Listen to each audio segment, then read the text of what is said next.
bonjour à toutes et à tous. Je tiens tout d'abord à remercier le comité de scientifiques et le comité d'organisation pour cette invitation. Je remercie particulièrement le professeur Hida, donc, qui m'a invité aujourd'hui et qui est mon maître de thèse en doctorat de médecine. Donc, bien sûr, c'est un sujet qui est très important, surtout pour les pédiatres. Et je vais en fait présenter un état des lieux des intoxications aiguës chez l'enfant au Maroc en tant qu'accident domestique. Donc, avant d'entrer dans les données nationales, il me semble bien sûr essentiel d'abord de replacer ce sujet dans son contexte global. Donc, les accidents domestiques, en fait, chez l'enfant, représentent une cause fréquente de morbidité, mais surtout, ce sont des accidents qui sont évitables. Si on dit évitables, ça veut dire qu'on peut les éviter, il faut juste être préventif, puisque, par exemple, si on a un médicament donc, qui est laissé à la portée des enfants, bien sûr, il y a le risque d'intoxication. Un produit ménager transvasé dans une bouteille de boisson, donc il y a le risque. Une prise, par exemple, électrique qui est accessible, une piscine non protégée. Donc tout ça, c'est un contexte ou bien c'est des facteurs qui sont modifiables et donc ce sont des facteurs qui sont évitables. À l'échelle en fait mondiale, les accidents domestiques représentent plus de 830 000 accidents. Donc il y a en fait plus de 830 000 accidents chez les enfants qui meurent chaque année suite à des accidents domestiques, selon bien sûr les données de l'OMS. Et dans la majorité de ces accidents surviennent bien sûr au domicile. Parmi ces accidents domestiques, les intoxications représentent en fait 20 à 40% des cas. Cela signifie qu'un accident domestique, un accident domestique sur 3, c'est une intoxication. Donc, qu'en est-il en fait de l'intoxication en termes de situation mondiale ? Si on regarde bien sûr la situation mondiale, les données de Global Burden Disease de 2021 et celles de l'OMS montrent que l'incidence moyenne des intoxications est environ 40 cas pour 100 000 enfants, avec un taux de mortalité qui est aux alentours de 0,6 décès pour 100 000 enfants. Cela signifie que l'intoxication donc, est fréquente. Mais si on veut voir exactement la circonstance d'intoxication, donc on remarque que la plupart de ces intoxications, c'est des intoxications accidentelles, surtout chez l'enfant moins de 5 ans. Bien évidemment, il y a la circonstance volontaire suicidaire, surtout chez les enfants entre 10 et 14 ans. Et les principaux en fait, toxiques impliqués, c'est les médicaments en premier lieu, suivis des pesticides et des solvants. Et bien sûr, lorsqu'on parle des solvants, ça inclut tous les produits, tous les produits industriels, par exemple, et chimiques. Donc, ça peut être soit l'eau de javel, ça peut être le diluant, et ainsi de suite. Une disparité donc, qui est très marquée, c'est la disparité entre les pays en voie de développement et puis les pays donc, à revenus élevés. On remarque que en fait, les pays à revenus élevés, les intoxications sont essentiellement c'est des intoxications volontaires, tout en sachant que le risque de décès, ça veut dire la mortalité, elle est faible. Contrairement aux pays à revenus faibles, l'intoxication, c'est surtout accidentelle. C'est une intoxication en fait évitable et malheureusement, donc, la mortalité donc, elle est élevée. Ceci dit, c'est probablement donc, un problème d'accès aux soins et de méconnaissance, bien évidemment, de ces intoxications. Mais qu'en est-il en fait des intoxications au Maroc ? Donc, c'est l'objectif d'ailleurs d'aujourd'hui. C'est en fait le Maroc, il y a les données épidémiologiques à long terme qui sont très limitées, notamment en pédiatrie. Et cela signifie aussi que nous manquons encore d'une vision consolidée, structurée de l'ampleur de la problématique. Et dans notre contexte, en fait, il y a l'association de ce qu'on appelle la médecine moderne, c'est-à-dire le traitement, mais il y a aussi le risque d'intoxication par des pratiques traditionnelles, notamment l'utilisation des plantes pour le traitement. Il y a bien sûr, lorsqu'on a cette méconnaissance de la problématique, même les stratégies préventives sont faibles. Donc l'objectif en fait de mon intervention et l'objectif de l'étude qu'on a entamée, c'est de décrire les caractéristiques épidémiologiques des intoxications pédiatriques au Maroc. Et pour cela, nous sommes basés sur les données du Centre antipoison. Donc c'est l'institution qui assure la veille sanitaire des intoxications au Maroc. Donc c'est une étude qui est transversale, rétrospective, à visée descriptive. Donc on est revenu à toute la base de données du Centre antipoison depuis 1980 à 2023. On a essayé donc on a inclus bien sûr que les enfants, ça veut dire entre un jour et 14 ans, en se basant bien sûr sur la classification du programme international de la sécurité des produits chimiques. Et les sources d'information, c'était les appels téléphoniques que le Centre antipoison reçoit 24 sur 24, 7 sur 7, ainsi que les formulaires de notification issus des hôpitaux sanitaires, donc de tout le royaume, ainsi que les études menées par le Centre antipoison sur le terrain. Donc, par la suite, on a essayé d'analyser les variables, notamment les caractéristiques du patient intoxiqué, ou plutôt de l'enfant intoxiqué, la circonstance d'intoxication, les voies d'intoxication, ainsi que les agents toxiques, ça veut dire les produits d'intoxication, et bien évidemment l'évolution. Et on a vu les régions les régions qui ont déclaré le plus d'intoxication. Donc, au total, qu'est-ce qu'on a? En fait, toute la base de données du Centre antipoison, y compris enfants, adultes. Donc, on a plus de 800 000 cas d'intoxication enregistrés, bien sûr, en dehors des piqûres de scorpions dont la surveillance est assurée par un autre système plus spécifique qui intègre bien évidemment la stratégie nationale des piqûres de scorpions. Et concernant les enfants, en fait, les enfants représentent un tiers, donc 33% des intoxications enregistrées dans le centre antipoison, c'est des intoxications pédiatriques. Plus spécifiquement, plus de 80 000 cas d'intoxication pédiatrique, je vous montre ici un graphique qui représente en fait l'évolution, ça veut dire progressive des cas d'intoxication. Ceci dit que les intoxications pédiatriques sont là. Le système de surveillance aussi, il est là pour assurer bien sûr la collecte et pour permettre une visibilité de ces intoxications. Et malgré ceci, il y a quand même une sous-notification, c'est que la partie apparente de l'iceberg. Concernant la répartition géographique, en fait, la région Casa-Stat, c'est la région qui déclare le plus ces cas d'intoxication pédiatrique, suivie de Rabat Salé Kénitra, Marrakech Safi, Fès en 4e position, et puis Tanger-Tétouan en 5e position. Donc, en ce qui concerne le lieu de l'intoxication, c'est surtout des intoxications issues du milieu urbain, dans 85%, contre 15% du milieu rural, et puis 98% de ces intoxications, c'est des intoxications qui ont eu lieu, ça veut dire à la maison, de ce qui explique que la plupart des intoxications pédiatriques, ou plutôt la majorité des intoxications pédiatriques, c'est des accidents domestiques.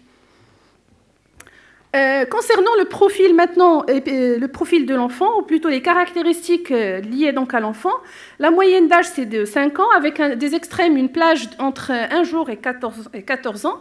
Le bébé marcheur, bien évidemment, avec sa curiosité, c'est le plus touché, dans 46% des cas, suivi de l'enfant, et puis le nourrisson et le nouveau-né. Bien sûr, le sexe ratio, c'est surtout, il y a une légère augmentation, il y a plus de garçons que de filles. Je pense que ça, c'est connu, puisque les garçons, ils sont plus curieux, ils aiment explorer, donc il y a le risque d'accidents domestiques, notamment les intoxications. Donc la voie orale, c'est la voie la plus incriminée dans l'intoxication, suivie de la voie inhalée et la voie cutanée. Et la circonstance, alors là, concernant la circonstance d'intoxication, c'est des circonstances accidentelles. Contre 5% des intoxications qui ont eu lieu, c'est des intoxications suicidaires volontaires. Donc, j'étais en fait curieuse pour voir et pour comparer la tendance de cette circonstance chez les enfants. puisqu'on a remarqué en fait aux urgences qu'il y a quand même des circonstances volontaires chez des enfants, notamment donc des intoxications suicidaires. Et donc, on a essayé de comparer deux périodes distinctes. Entre 1980 et 2021, et puis entre 2002 et 2023. Sur la première période, les intoxications étaient quasi exclusivement non intentionnelles, ça veut dire accidentelles. Sur la période la plus récente, donc nous avons observé un profil, un nouveau profil, c'est la proportion d'intoxication intentionnelle qui augmente. Donc cette augmentation concerne principalement l'âge entre 10 et 14 ans. Et ceci dit que c'est-à-dire des actions en fait, des actions notamment sur la santé donc mentale des enfants doivent être en fait faites. Concernant la gravité de ces intoxications, il faut savoir que la majorité des cas présentes étaient symptomatiques avec des signes cliniques. Et puis, si on a essayé de classer ces intoxications, plus de cette symptomatologie en fonction de le Poisoning Score Severity, donc pour voir la sévérité de ces intoxications, on a trouvé que 34% de ces intoxications étaient sévères et 0,8% c'est des intoxications qui ont entraîné en fait le décès. Concernant les caractéristiques du toxique, c'est-à-dire quels sont les toxiques impliqués dans l'intoxication, en fait, c'était les médicaments dans 30% des cas, essentiellement les psychotropes, notamment les benzodiazépines, suivis des œstroprogestatifs et les antalgiques, essentiellement le paracétamol. Et puis donc l'intoxication par les aliments, notamment les produits laitiers contaminés. Et puis donc en troisième position, c'était les gaz. Et en quatrième position, c'est les pesticides, surtout donc l'organophosphoré, les péritrénoïdes et les raticides. Concernant les toxiques impliqués dans le décès, en fait, les trois toxiques impliqués dans le décès, c'était les plantes, suivis des pesticides, ainsi que les serpents. Donc vous allez me dire pourquoi les serpents, puisque ce n'est pas une intoxication, plutôt ce n'est pas un accident domestique. Alors là, chez les enfants, donc on a essayé de voir est-ce que ces piqûres, ou plutôt ces morsures de serpents ont eu lieu en dehors de la maison ou puis à la maison. Donc la plupart des enfants, c'est des piqûres de scorpions, c'est des morsures de serpents au domicile du patient, surtout en milieu rural. Donc là, je vous présente rapidement quelques cas qui ont fait le sujet d'alerte par le centre antipoison. C'est notamment les troubles de conscience apéritique chez l'enfant. Il faut toujours bien évidemment donc penser devant des troubles de conscience apéritiques au contexte toxique, notamment le cannabis, puisque le Maroc c'est un pays donc producteur donc du cannabis. Le risque d'intoxication par le cannabis est en augmentation, et ceci a été remarqué par le centre antipoison. Et une comparaison a été faite entre le centre antipoison, les données du centre antipoison et celles et les données donc françaises. En fait, on a remarqué que 18 cas ont été déclarés sur 3 ans, alors que seulement en une seule année, en France, donc il y avait pratiquement 60 cas d'intoxication par le cannabis.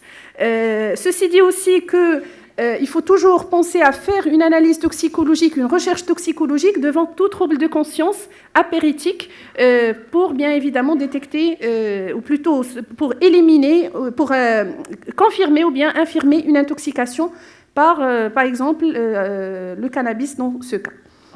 Donc le deuxième cas qui a fait aussi donc l'alerte, c'est la Traxylis glumifera ou bien le chardon à glu, autrement dit c'est DED بالعربية.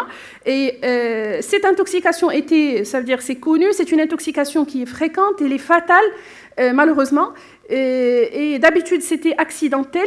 Alors, mais ça veut dire ces derniers temps, on a remarqué qu'il y a des intoxications par l'utilisation de la Traxylis glumifera au sein de la maison par les parents, en fait pour traiter les brûlures chez les enfants. Et il y avait des cas d'intoxication suite à l'application cutanée sur la brûlure, sur la lésion de DED, et qui a causé en fait le décès des enfants. Donc le troisième cas, c'est le cas aussi de la Nicotinia glauca.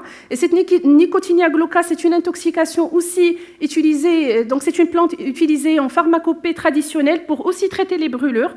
Et malheureusement, donc le risque de décès, il est là. C'est une plante qui contient de l'anabasine. Donc anabasine, donc c'est un agent nicotinique, donc qui est responsable d'un syndrome nicotinique et qui peut bien évidemment, si l'intoxication n'a pas été prise en charge de façon adaptée, peut causer bien sûr le décès.